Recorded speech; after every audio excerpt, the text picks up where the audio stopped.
Madame, Monsieur, bonsoir. Bienvenue dans votre édition Bas-Normande du 19-20. Dans les titres de l'actualité de ce vendredi, le soulagement des salariés de Plissorol. Après le dépôt de bilan hier, l'entreprise a été placée ce midi en redressement judiciaire. C'est donc le sourire aux lèvres que les salariés de l'entreprise Plissorol sont ressortis ce midi du tribunal de commerce de Lisieux. Ce dernier a en effet placé l'entreprise dans les mains de 2 administrateurs judiciaires. Plissorol en redressement judiciaire, les 450 salariés français vont maintenant pouvoir espérer une reprise de la société. À Lisieux, les explications de Damien Le Fauconnier et de Carole Lefrançois. Le directeur général en grande difficulté alors qu'il tente de se garer pour aller au tribunal. À l'heure des comptes, les salariés n'ont pas ménagé celui qu'ils pensent responsable de leur malheur. J'aurais honte à ta place! Les salariés sont très en colère, ils parlent de malhonnêteté, que tout est vendu en Afrique. Qu'est-ce que vous avez La plupart c'est faux. Et on parle de 11 millions de déficit. Je pense qu'on va expliquer... Non, c'est pas 11 millions.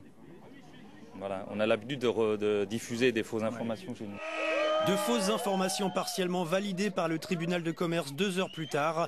Plissorol Europe est officiellement placé en redressement judiciaire. Le tribunal désigne 2 administrateurs judiciaires, Maître S, qui connaît le dossier, qui était dans le dossier à l'origine l'année dernière, S qualité d'administrateur déjà, et Maître Baroni, qui était l'expert judiciaire, qui donc connaît très bien le dossier également, avec des pouvoirs de gestion élargis, avec de véritables pouvoirs de direction. C'est eux qui demain vont gérer, à compter de maintenant, qui vont gérer l'entreprise Plissorol Europe. D'après les salariés, cette mise sous tutelle tombe à pic. De sources syndicales gabonaises, les dirigeants chinois auraient tenté en vain de céder 800 000 hectares de forêt à une autre société locale dirigée par des Chinois. Quelques heures plus tôt, on apprenait qu'un bâtiment d'une filiale gabonaise de Plissorol venait d'être partiellement détruit par un incendie.